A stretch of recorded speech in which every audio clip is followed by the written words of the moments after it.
Bonjour tout le monde. Merci d'être là. Donc, déjà, j'ai vu des personnes souriantes, ça me rassure un petit peu. Et je suis très contente et très flattée d'avoir été invitée à présenter cette conférence. Surtout quand j'ai vu les grands noms qui ont quand même fait des interventions dans ce cycle. Donc, je me sens un petit peu toute petite, mais bon, je vais essayer d'apporter, on va dire, mon lot par rapport à une petite réflexion sur l'analyse des pratiques professionnelles. Donc, à l'origine, les collègues m'avaient proposé un travail sur le projet pédagogique. C'est aussi une thématique intéressante qui m'intéresse, sur laquelle j'ai déjà travaillé. Euh, mais c'était à une époque où j'étais plus intéressée par les problématiques, on va dire, plutôt scolaires que universitaires.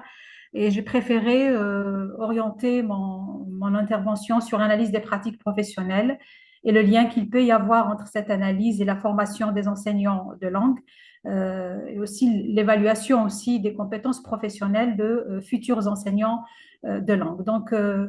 Je fais ce travail, donc mon travail déjà en tant qu'enseignante à l'ENS de Bouzaréra, donc c'est une école normale supérieure, fait que je suis enseignante formatrice de formateurs, donc d'enseignants de français qui vont devenir des enseignants au primaire, au lycée ou au collège. Je présenterai un petit peu un plan qui est assez sommaire. J'ai choisi de commencer par le contexte parce que au fur et à mesure de ma communication, j'ai oublié de mettre le chronomètre, je crois que c'est important. Au fur et à mesure de ma communication, je vais donner des exemples de ma propre pratique et de mon établissement. Mon établissement, il faut que vous ayez quelques notions qui ont une relation, quelques notions sur ce contexte. Voilà, c'est fait. Donc, je parlerai un petit peu de la formation à l'ENSB rapidement, hein, ne vous inquiétez pas, de l'évaluation à l'ENSB aussi et l'évaluation dans le module d'analyse des pratiques professionnelles surtout. Je donnerai quelques éléments sur l'évaluation et l'auto-évaluation. Je ne m'y attarderai pas. Je crois que la question a été vue et revue. Vous êtes peut-être plus spécialiste que moi en évaluation. La compétence professionnelle aussi. J'essaierai d'établir un lien, bon, qui est déjà établi, c'est pas moi qui vais l'établir, mais d'expliquer le lien entre l'analyse des pratiques professionnelles et l'évaluation des compétences professionnelles. Je vais expliquer comment est-ce que je m'y prends personnellement avec mes étudiants pour évaluer justement un certain nombre de compétences professionnelles. Donc, voici l'essentiel du déroulement. Donc, je commencerai par expliquer un petit peu mes motivations. Je vous avais dit que j'étais un peu intéressée, enfin très intéressée par tout ce qui concerne la formation initiale. Et bien sûr, qui dit formation dit évaluation. Ce qu'il y a lieu de, je crois, de noter que dans toutes les formations, en tout cas universitaires, nous avons une évaluation plutôt axée vers les savoirs. Donc, c'est pour différentes raisons. C'est une évaluation qui est facile à réaliser, enfin facile, relativement facile par rapport aux autres évaluations. Donc, il y a une possibilité de faire des épreuves ou de réaliser des épreuves qui évalue les savoirs, qui est beaucoup plus simple que les savoir-faire. Donc, c'est aussi une évaluation facilement quantifiable et elle répond aux exigences de la majorité elle peut répondre aux exigences de la majorité des institutions. Dans l'enseignement supérieur aussi, il y a l'évaluation de savoir-faire. Là, il faut peut-être mettre en relief le fait d'être dans un contexte académique n'empêche pas qu'on travaille sur des savoir-faire aussi, des savoir-faire certes non contextualisés, mais on est en train en tout cas de travailler, de former les enseignants ou les étudiants d'une manière générale sur des savoir-faire, de les évaluer aussi, d'évaluer aussi ces savoir-faire. On va dire formation académique ne s'oppose pas à formation pratique, c'est-à-dire il y a quand même de la pratique même dans les formations académiques. Le dernier point qui est un peu on va dire, un peu lésé dans les formations initiales, c'est l'évaluation de savoir en contexte, ou ce qui est appelé par certains chercheurs comme le Boterf, j'ai oublié de mettre le nom, ou Puren, qui a travaillé sur ça aussi, sur le savoir y faire, le i dans le sens contexte, bien sûr, vous l'aurez compris. Et c'est un savoir en contexte. Il est très difficile d'évaluer les étudiants en contexte, c'est-à-dire, en tout cas, l'enseignant universitaire ne peut pas forcément les évaluer dans un contexte, dans une situation professionnelle réelle, pour des raisons, en tout cas, en ce qui me concerne, pour des raisons d'ordre pratique, donc difficulté de suivre les étudiants lors des stages, manque de temps, massification, on a beaucoup d'étudiants, on ne peut pas aller suivre chacun dans sa pratique pour l'évaluer et pour voir ce qu'il en est de ces savoirs contextualisés. On pourrait proposer justement l'analyse des pratiques professionnelles comme une sorte d'évaluation par ricochet, si vous voulez, donc qui ne se fait pas directement sur le terrain, mais qui peut se faire après ou avant, ou qui peut se faire généralement après les retours des étudiants de leur stage. Et cette analyse des pratiques professionnelles peut permettre d'évaluer, mais peut permettre aussi aux apprenants de s'auto-évaluer sur un certain nombre de compétences professionnelles. Pour expliquer tous ces éléments, je vais d'abord, comme je vous avais dit, j'ai fait le choix de commencer par le contexte. Donc, le contexte dans lequel je travaille, c'est l'École normale supérieure de Bouzaléra. Donc, c'est une école qui forme les enseignants de l'éducation nationale, c'est-à-dire les professeurs d'enseignement primaire, et les professeurs d'enseignement moyen et les professeurs d'enseignement secondaire. Donc, vous avez la durée de la formation pour chaque profil. C'est une durée qui va changer dès l'année prochaine. Il y a eu une décision pour augmenter d'une année la formation parce qu'elle a été jugée insuffisante, notamment pour les professeurs d'enseignement primaire qui, en fait, sont recrutés juste après le bac. Donc, ils ont 18, 19 ans, voire 17, et qui partent à 21 ans, 20 ans enseigner. Ce n'est pas une question d'âge, mais la formation reste un peu trop rapide, je dirais, pour eux. Donc, il y aura un changement dès l'année prochaine pour ce type de formation.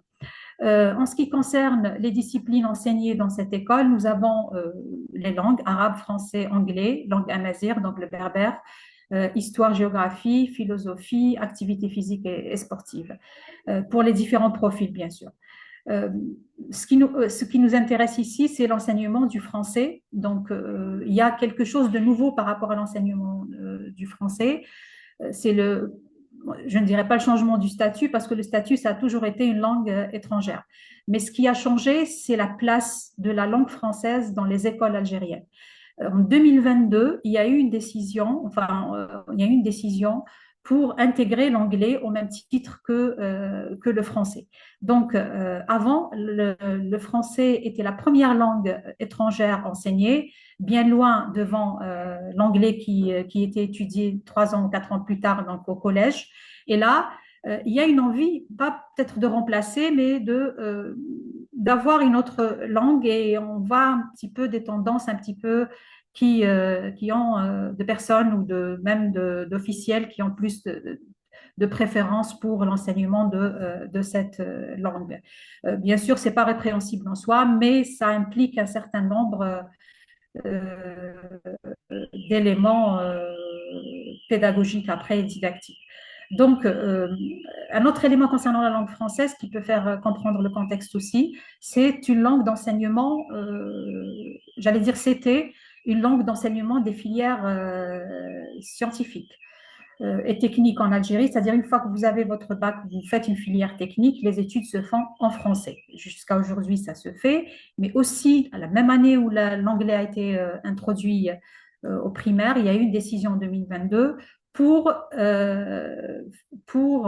demander à tous les enseignants des filières techniques d'enseigner en langue anglaise. Donc, tout ce qui est médecine, génie civil, architecture, toute l'informatique, tout doit se faire en anglais, et il y a tout un dispositif de formation d'enseignants dans ce sens-là. Donc, c'est dans ce contexte que nous formons pour l'instant les futurs enseignants qui vont être enseignants au primaire, au lycée ou au secondaire en Algérie. Un aperçu des contenus sur les contenus du programme de la formation à l'ENSB.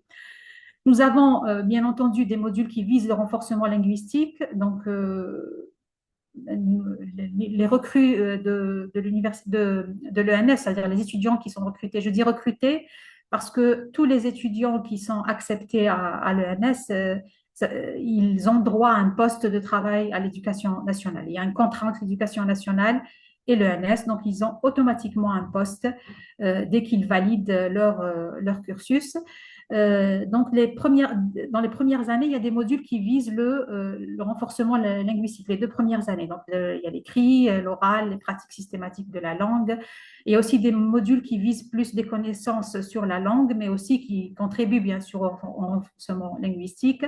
Donc, linguistique, sociolinguistique, littérature, lexico, etc. Donc, il y a plein de modules. Je n'ai pas mis toute la liste. Syntaxe, donc il y a beaucoup de modules. Il y a aussi des modules à caractère professionnalisant, mais qui n'interviennent qu'en dernière année pour la majorité des profils. Nous avons les modules de didactique générale, de la discipline, étude des programmes, analyse des pratiques professionnelles, outils, gestion de la classe, etc. Nous avons aussi des modules de psychologie toutes les années. J'ai dit pour la majorité des profils parce que pour le profil des enseignants, des futurs enseignants primaires, ils commencent les modules professionnalisants en 2e année. Si vous vous souvenez, je vous avais dit qu'ils ont une formation de 3 ans, donc ils s'y prennent un peu plus tôt que les autres. Nous avons aussi un stage de fin de cursus qui est assez court et qui intervient aussi en dernière année, c'est-à-dire en première, 2e, 3e, 4e pour les 5e années. Il n'y a pas de stage, c'est en 5e année, en 4e année, en 3e année, selon le profil, qu'il y a un stage de terrain. C'est leur premier contact et durant leur dernière année universitaire. C'est un stage, il y a un stage hebdomadaire, ils ont une journée par semaine où ils se rendent dans les établissements et ils ont aussi 2 stages bloqués de 15 jours dans l'année, donc en février et en avril. Ils viennent d'ailleurs de terminer le 2e stage. L'évaluation à l'ENSB, comment elle se fait? Donc, c'est des modules annuels, ce n'est pas un système semestriel. Donc, il y a deux examens en fin de semestre et aussi des contrôles continus qui visent et les disciplines à enseigner et les disciplines pour enseigner. Donc, les compétences de communication, donc puisqu'on les forme à communiquer à l'oral et à l'écrit, on les évalue aussi sur ce point. Les connaissances disciplinaires, les compétences professionnelles. Donc, il y a une évaluation des compétences professionnelles, mais pas dans on va dire, même si déjà pour dire compétences, il faut qu'il y ait situation, mais il y a des simulations, il y a des études de cas. Donc, à travers l'évaluation des connaissances en didactique, en pédagogie, en psychologie, par exemple, la compétence n'a pas de lieu d'être s'il n'y a pas de connaissances. Donc, on évalue plus ou moins une partie de cette compétence à travers l'évaluation des connaissances, de ces connaissances. Il y a aussi l'évaluation de certaines activités pratiques, comme par exemple la conception de fiches pédagogiques, l'analyse des pratiques à partir de fiches, de vidéos, d'études de cas, etc. Et nous avons une évaluation du rapport de stage en fin de cursus pour les PM, donc les étudiants du moyen et du primaire, et une évaluation du mémoire de fin d'études. Donc, pour les 5e années, ils ont un mémoire et non pas un rapport de stage. Et une dernière évaluation, enfin dernière que je cite, c'est une évaluation du stage lui-même. Et celui qui fait cette évaluation, c'est l'enseignant formateur qui accueille l'étudiant dans son établissement. Donc, il lui donne une note par rapport à ce qui s'est passé dans le stage. Nous n'avons pas beaucoup de recul par rapport à cela parce que nous ne recevons que la note à l'ENS. Donc, c'est un petit peu un manque peut-être de coordination. L'évaluation dans le module APP, donc le module qui nous intéresse, analyse des pratiques professionnelles, c'est un module qui est programmé seulement pour le profil d'enseignants, de futurs enseignants du primaire. Pour la simple raison que c'est une spécialité, c'était un profil nouveau. Avant, ils étaient formés ailleurs, donc ils ont été intégrés, si je n'ai pas la date exacte, en 2006 ou 2007. Et à partir de là, le programme, on a fait un nouveau programme qui ne ressemblait pas à celui des futurs enseignants du lycée. C'était un petit peu en coopération avec l'IEFM de Montpellier et avec à l'époque des formations avec Yves Soulet qui a beaucoup travaillé sur l'analyse des pratiques professionnelles. Donc, on a fait intégrer un certain nombre de modules qui sont absents, mais il y a une réforme en cours, en tout cas, pour les autres profils. Normalement, l'année prochaine, ils auront aussi ce genre de module. La commission n'a pas encore statué, mais normalement, c'est une proposition. Donc, pour le module APP, c'est une note de 20. Ce sont des examens notés sur 20 qui vont contribuer à la validation de l'année du diplôme. Type d'examen, c'est une analyse des pratiques à travers des fiches pédagogiques, des récits de vie, des sujets d'examen conçus par des enseignants, des copies corrigées par des enseignants. Donc, on analyse la correction de l'enseignant et d'autres documents. Euh, les caractéristiques de cette évaluation, c'est qu'elle est sommative, elle est chiffrée, et les pratiques qu'on aborde, ce sont les pratiques des pairs ou des experts, donc pas les propres pratiques de l'étudiant, ce qui n'est pas possible, c'est-à-dire du point de vue évaluatif.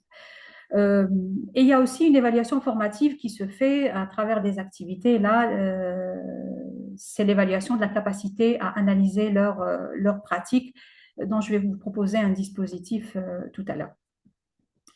Quelques éléments sur l'évaluation et l'auto-évaluation. Donc, une petite définition, mais qui, je pense, très pertinente et très claire, même si elle est un peu ancienne. C'est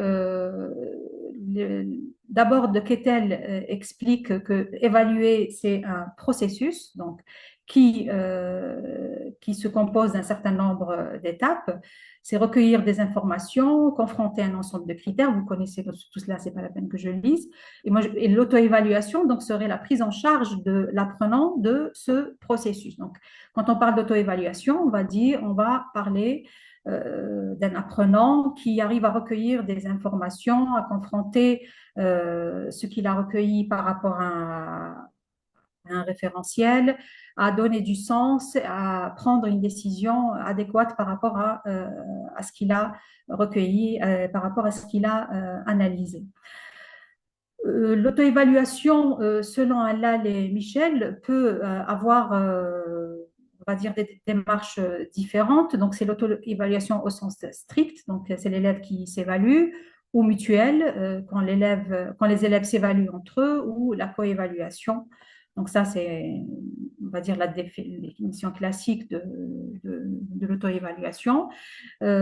Quelques éléments concernant la note. J'aimerais bien en parler un petit peu. Il y a beaucoup de polémiques en ce qui concerne la note. Donc ici, par exemple, Jacques Weiss, dans son article Évaluer plutôt que noter, avance que c'est la note chiffrée, notation chiffrée est commode, elle est facile à lire, à comprendre. Pardon. Euh, Elle est peu discutable, mais en même temps, elle est inadéquate et trompeuse et elle peut être abusive et donner lieu à des évaluations, on va dire, illusoires. Certains chercheurs aussi vont jusqu'à parler de se désintoxiquer de la notation ou déchiffrer l'humain. Euh, c'est un petit peu une métaphore, on a l'impression non, c'est dit clairement que c'est pratiquement considéré comme une sorte de toxicomanie, donc chez les enseignants qui se sentent obligés ou qui se sentent plus à l'aise avec la note. Oui, certainement, donc c'est peut-être un système qui doit être changé, donc mais il y a aussi des éléments d'ordre pratique à prendre en considération. Nous avons une massification à l'université qui nous oblige un petit peu à évaluer peut-être avec la notation, qui oblige la majorité à le faire. Nous avons des modalités d'évaluation alternatives qui sont chronophages. Donc, si j'ai 60 étudiants et que je dois faire une évaluation formative avec un certain nombre de critères, une grille critériée, etc., c'est très bien, mais après, il faut aussi traduire en notes parce que l'institution, elle demande quand même une note. Ça reste assez phénoménal comme travail. Il y a un manque de formation des enseignants aussi. Donc, moi, je l'avoue, on n'a jamais eu vraiment de formation par rapport à… On peut être autodidacte, y chercher, etc. Mais ça reste quand même, nous avons quand même un manque de formation par rapport aux autres types ou d'évaluation. Il y a aussi la difficulté d'adhésion des étudiants pour ces évaluations. Les étudiants, parce qu'ils ne sont pas habitués, c'est un cercle vicieux aussi. Donc, depuis le primaire, nous, en Algérie, c'est le système de la notation. C'est la note qui décide du passage d'un étudiant, d'un élève, et c'est aussi la note qui décide de son orientation. C'est-à-dire que quelqu'un qui n'a pas un bac 16 ou 17 de moyenne, 16 ou 17 de moyenne, il ne peut pas faire médecine, il ne peut pas accéder à certaines grandes écoles, il ne peut pas faire des filières sélectives. Donc, jusque-là, on n'a pas le choix par rapport à la notation, je dirais. Il faut que tout le système change pour qu'il y ait une acceptation par rapport à d'autres types d'évaluation. Nous avons aussi les contraintes institutionnelles et pratiques, les délais. On doit remettre des notes dans des délais très serrés. On a aussi l'absence d'outils à cet effet, c'est-à-dire qu'il faut, dans tous les cas, convertir les évaluations que nous avons en notes. Et ce n'est pas aussi simple que ça. Peut-être la solution serait de combiner les différents types d'évaluation parce qu'on est obligé quand même de rendre à l'institution des notes, mais aussi introduire en contrôle continu, ce qui est le cas en tout cas à l'école, c'est que nous avons quand même cette possibilité de contrôle continu où on est plus à l'aise, où on peut quand même utiliser d'autres dispositifs et les combiner avec l'évaluation certificative qui est notée, qui se situe en fin de semestre. Donc, accepter peut-être une consommation modérée de cette notation pour éviter juste la toxicomanie. Euh, pour l'instant, je n'ai pas d'autre solution vu les contraintes institutionnelles que nous avons. Quelques éléments aussi encore, l'évaluation dans l'enseignement supérieur, il y a des trous qui avaient souligné un certain nombre de questionnements, pour ne pas dire dysfonctionnements dans l'évaluation de l'enseignement supérieur. Les référentiels de compétences sont généralement incomplets ou absents. C'est le cas chez nous. Nous n'avons pas de référentiel de compétences pour les enseignants de français. En tout cas, il y en a un qui est, je vais vous donner après ce que nous avons, mais qui est incomplet et qui n'est pas forcément dans les institutions. C'est-à-dire qu'il faut aller le chercher dans l'équivalent de ce qu'on appelle Pôle emploi. C'est l'ANEM sur leur site pour trouver ce qu'ils ont. Il y a il y a aussi, Détro aussi soulève l'inadéquation entre les différents référentiels. Donc, est-ce que les référentiels de formation correspondent aux référentiels de cours et d'évaluation ou pas? Donc, et toutes les responsabilités après, la pertinence des décisions qui viennent après. Quand le référentiel de compétences ne convient pas au référentiel d'évaluation, on peut faire réussir un étudiant incompétent ou faire échouer un étudiant compétent parce que peut-être l'un est plus stratège que l'autre, qu'il a un petit peu acquis certaines stratégies et ça, on l'a tous connu un petit peu dans notre pratique, des étudiants qui ne sont pas forcément bons, mais qui ont une stratégie. Ça fait partie des stratégies d'apprentissage aussi. Hein, donc, mais ça reste aussi à discuter. Donc, je vous parlais des compétences, du référentiel des compétences d'enseignants du primaire. Donc, voilà ce qui se trouve dans la nomenclature algérienne des métiers et des emplois. Qui est mis sur le site de l'Agence nationale de l'emploi. Je ne sais pas l'équivalent de quoi en Suisse, mais en France, c'est l'équivalent de Pôle emploi. Les compétences de base de l'enseignant du primaire. D'abord, ce n'est pas rédigé en forme de compétences, hein, donc c'est plus des connaissances et des intitulés, connaissances du programme, techniques d'animation, techniques de prévention, etc. Ce qui peut, par contre, s'apparenter à des compétences, c'est ce qui est toujours à l'ANAM, donc qui est défini comme étant des activités de base. Ces activités peuvent être un socle, en tout cas, pour rédiger les compétences professionnelles. Par exemple, préparer les supports d'enseignement, organiser l'espace pédagogique, procéder à l'enseignement des apprentissages fondamentaux, informer les familles, donc tout ce qui est contact avec les familles, etc. Et ces éléments-là, ils concernent tous les enseignants du primaire, c'est-à-dire il n'y a pas de spécificité, est-ce que c'est l'enseignant de français, d'anglais, d'arabe ou autre chose. Au primaire, il y a trois enseignants, hein. Il y a l'enseignant d'arabe qui fait un petit peu sciences physiques, sciences arabe et les autres matières, l'enseignant de français et désormais depuis 2022 l'enseignant d'anglais. Il y a aussi l'enseignant d'éducation physique et sportive. Il n'y a pas d'autres spécialités, donc c'est la même nomenclature, c'est les mêmes compétences pour tous. Maintenant, j'aimerais parler un petit peu de la compétence d'une manière générale. Donc, j'ai trouvé une analyse intéressante de Joël Basque qui a présenté un certain nombre de définitions et qui a essayé de les analyser. Elle a fait ressortir les éléments, on va dire, qui font consensus par rapport à la compétence. Donc, c'est d'abord la compétence se définit dans un savoir, selon ces auteurs tous, donc la compétence se définit dans un savoir agir. Ce savoir agir signifie qu'elle ne peut se déployer que dans l'action et non pas dans un savoir abstrait.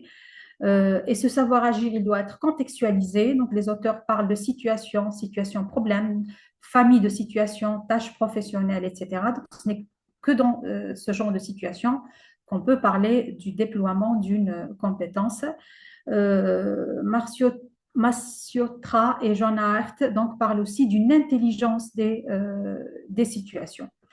Un savoir agir, cette compétence se réalise avec la mobilisation de ressources internes et externes. Donc, quand on parle de ressources internes, tout ce que nous avons en tant qu'apprenants, comme connaissances, attitudes, savoir-faire, donc savoir-faire dans le sens connaissance procédurale, stratégique, etc. Et les ressources externes, tout ce que j'utilise, donc ressources physiques ou humaines, donc même des aides humaines. C'est aussi une ressource mobilisée pour réaliser une compétence. Et c'est aussi quelque chose qui ne peut se réaliser ou plutôt se manifester que par une performance. Donc, ce qui n'est pas observable, ce qu'on ne peut pas observer, on ne peut pas parler de quelqu'un de compétent si on ne le voit pas faire quelque chose, s'il n'y a pas un élément observable. Et c'est un petit peu peut-être ce qui va le premier lien déjà avec l'analyse des pratiques professionnelles, c'est que ça débute par une observation. Euh, donc, compétence, en ce qui concerne la compétence professionnelle, avant d'en parler, j'aimerais parler de la professionnalisation. Witorsky identifie trois sens à ce mot. Je ne voudrais pas entrer trop dans les définitions. Moi, je vais prendre juste la deuxième. Donc, c'est un mot qui est assez polysémique. Je ne parlerai pas de la professionnalisation profession ni de la professionnalisation formation. Ce qui m'intéresse, c'est la professionnalisation efficacité du travail, c'est le sens donné par les organisations par rapport au développement, la flexibilité des personnes au travail. Donc, pourquoi est-ce que je ne veux pas trop m'aventurer dans les autres définitions? Peut-être aussi parce qu'il n'y a pas vraiment consensus par rapport à l'enseignement, est-ce que c'est une profession ou pas? Donc, il y a certains auteurs qui ne lui donnent pas ce titre, même si la signification de professionnalisation, de profession s'élargit un petit peu. Mais j'ai l'impression qu'il y a une hésitation par rapport à cela. Mais donc, que ce soit un métier, une profession ou autre, ça reste quand même une pratique où on ne peut pas être efficace si on n'a pas une compétence professionnelle. Il y a un certain nombre de compétences professionnelles qu'il faut avoir pour être un enseignant efficace.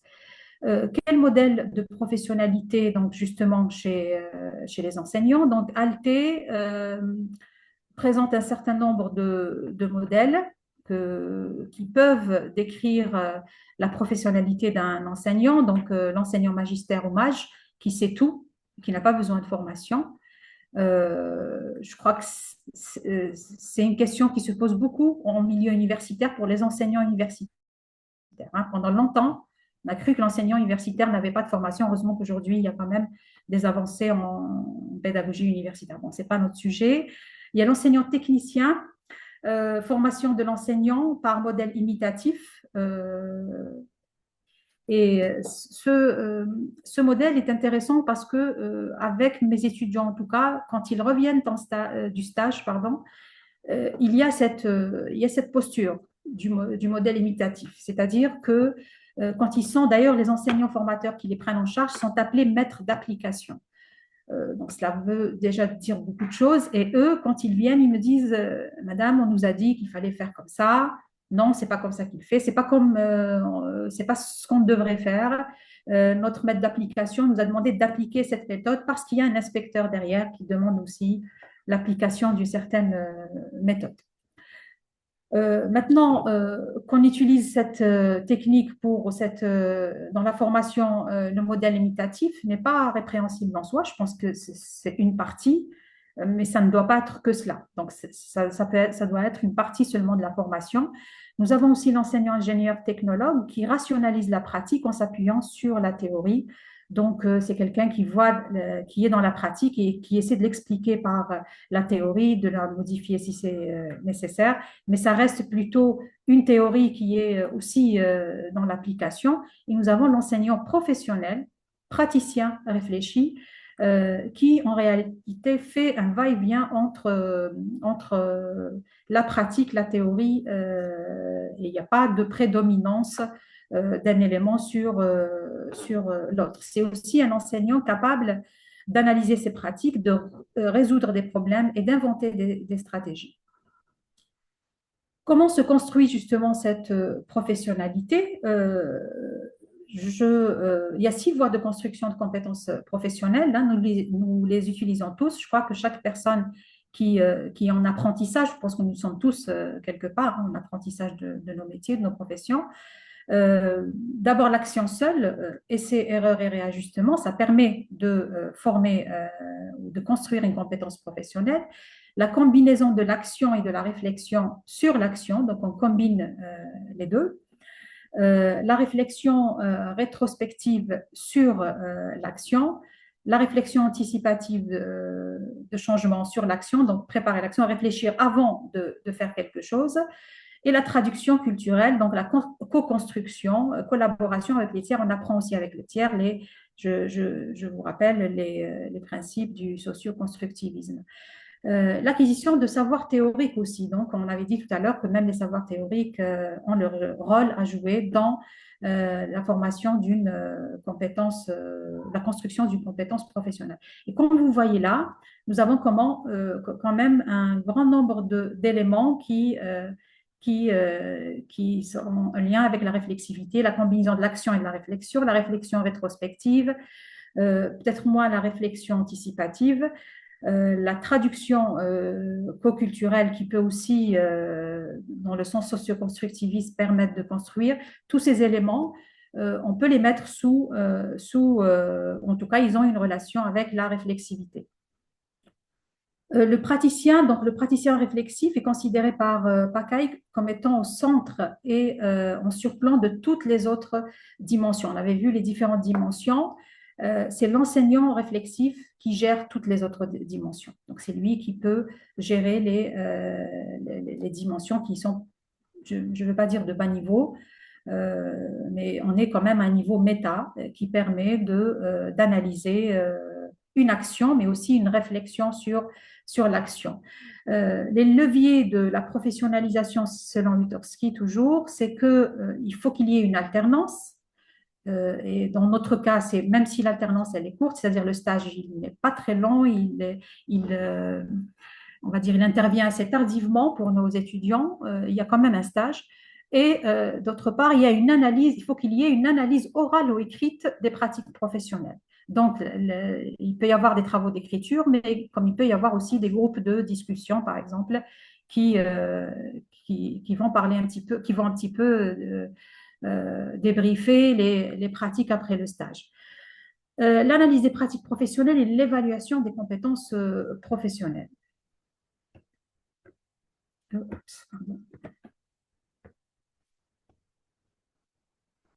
L'auto-évaluation est perçue, donc je convoque ici une citation de Saussé et Halal.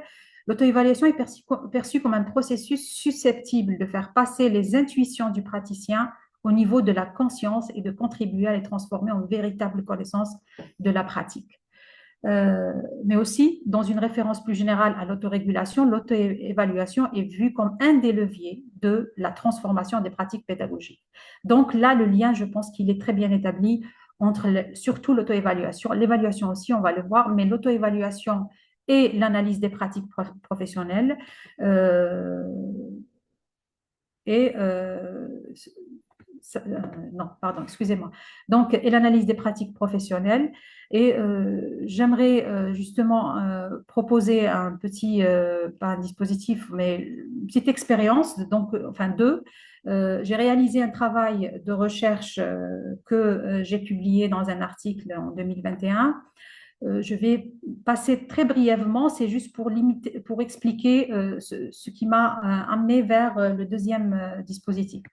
Donc, j'avais fait un travail de recherche, c'était parti sur une enquête pour recueillir les représentations des étudiants sur l'écrit et sur la démarche envisagée pour l'enseignement de l'écrit. Ce sont les étudiants de troisième année PEP, donc de fin de cycle, qui sont partis en stage. J'ai fait une analyse sur thématique et thématique sur leur représentation. Ensuite, ils sont partis en stage, donc ils ont fait des séances et ils sont revenus. On leur a demandé, ou je leur ai demandé de faire des récits de vie des séances de compréhension de l'écrit. Et j'ai fait une analyse discursive, bien sûr, qui n'atteint pas les analyses discursives en sciences du langage. C'était juste pour repérer les passages où il y a, où on sent un développement d'une compétence professionnelle. Je donne les résultats qui concernent ce travail. C'est que l'écriture sur la pratique a permis de mettre en relief le sens que les stagiaires donnaient à leurs actions, les motivations sous-tendant la démarche des stagiaires, ce qu'on n'a pas si on n'a pas de discours sur leur pratique. C'est-à-dire, il a fait telle action. Je vous rappelle tout à l'heure la posture de l'enseignant, on va dire, technicien qui applique. Parfois, ils appliquent sans comprendre. Donc, ça a révélé des démarches cohérentes dans l'enseignement, mais parfois des incompréhensions de certaines actions. C'est-à-dire, ils appliquent certaines choses, mais ils n'arrivent pas à dire pourquoi est-ce qu'ils font cela. Pourquoi, par exemple, en compréhension d'écrit, ils font une phase où ils travaillent sur les éléments paratextuels, mais ils ne disent pas, ils n'arrivent pas à faire le lien avec la formulation des hypothèses. Ils font l'étape, mais ils ne travaillent pas les hypothèses parce qu'ils ne savent pas en fait que c'est une des étapes de la compréhension de l'écrit. Le caractère évaluatif de ce dispositif était insuffisant malgré l'apparition de plusieurs passages évaluatifs où les étudiants évaluaient certains éléments, donc, ou bien aussi de passages prescriptifs où ils se disaient j'aurais dû faire ceci, il aurait mieux valu que je fasse tel ou tel élément. Donc c'est resté insuffisant. Donc ce que j'ai proposé ou ce que je fais maintenant avec mes étudiants, bien sûr, ça reste évolutif. Chaque année, je rajoute un petit truc pour voir un peu, où j'expérimente des choses pour voir ce qui peut les aider. Donc, on a pour ce dispositif, au retour du stage, j'ai demandé aux étudiants de présenter un récit de vie, avant le stage, pardon, je leur ai demandé de faire un récit détaillé d'une séance complète. Donc, je les ai prévenus qu'ils devaient noter tout ce qu'ils ont fait durant le stage et ils ont choisi une séance, donc c'était au choix et ils devaient en faire un récit de vie. La deuxième étape, c'était une étape d'auto-évaluation. Je leur ai fourni une grille d'auto-évaluation qui était incomplète, c'est-à-dire j'ai donné juste les critères et je n'ai pas donné les indicateurs. C'était aux étudiants de rédiger les indicateurs. Je vous rappelle que ce travail est fait dans le cadre du module analyse des pratiques professionnelles. C'est-à-dire, j'analyse vraiment le fait qu'ils aient du recul par rapport à leur pratique. Donc, je pense que le fait de leur demander de faire eux-mêmes les indicateurs, ça pouvait, en tout cas, ça peut, d'une certaine manière, renforcer leur réflexion sur chaque pratique. Après l'évaluation, après l'auto-évaluation, bien sûr, je vais vous montrer la grille après, vous allez vous comprendre. J'ai fait moi-même une évaluation dont le but était d'évaluer leurs compétences réflexives. Et il y a un certain nombre d'objectifs pour cette évaluation. J'essaie de... ouais. Voilà les objectifs. Donc, on a les objectifs de l'évaluation, de l'auto-évaluation. Évaluer la capacité, donc c'est les étudiants qui vont évaluer leur capacité à structurer une séance en fonction des objectifs et du niveau des élèves, proposer leur capacité à proposer des activités pertinentes et en cohérence avec les objectifs, mobiliser leurs connaissances disciplinaires dans leur pratique et gérer un groupe d'élèves. Bien sûr, ça reste un peu général, euh, mais ce sont un petit peu les éléments qui font partie des préoccupations de ces futurs enseignants. Les objectifs de l'évaluation, c'est-à-dire la mienne. Donc moi, je les ai évalués dans le cadre du module APP pour évaluer leur capacité à diriger leur observation vers des éléments pertinents. Qu'est-ce qu'ils doivent observer, qu'est-ce qu'ils doivent regarder, repérer les carences, est-ce qu'ils sont capables aussi de repérer les carences dans leur pratique, de repérer les actions pertinentes dans leur pratique, de proposer des remédiations en cas de lacune et de justifier leur action en se référant à des savoirs ou à des savoir-faire.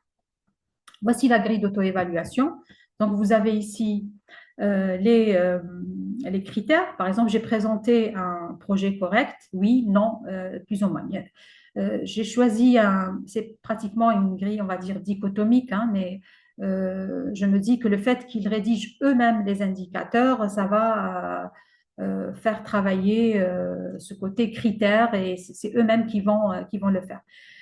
Donc, s'ils répondent oui, ils doivent dire pourquoi est-ce qu'ils répondent oui, quels sont les indicateurs, qu'est-ce qui montre qu'ils ont réellement présenté un projet correct. La même chose pour la séquence. Et dans la dernière colonne, ils doivent proposer des améliorations.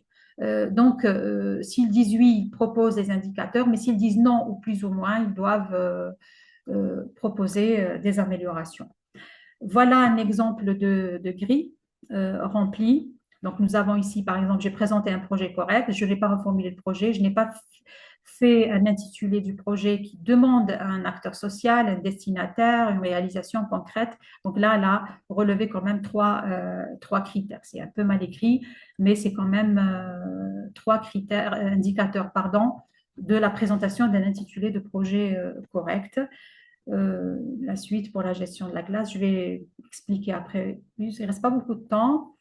Donc, l'exemple d'une grille d'évaluation de l'enseignant, donc ça, c'est la grille que j'utilise moi pour justement évaluer le côté réflexif.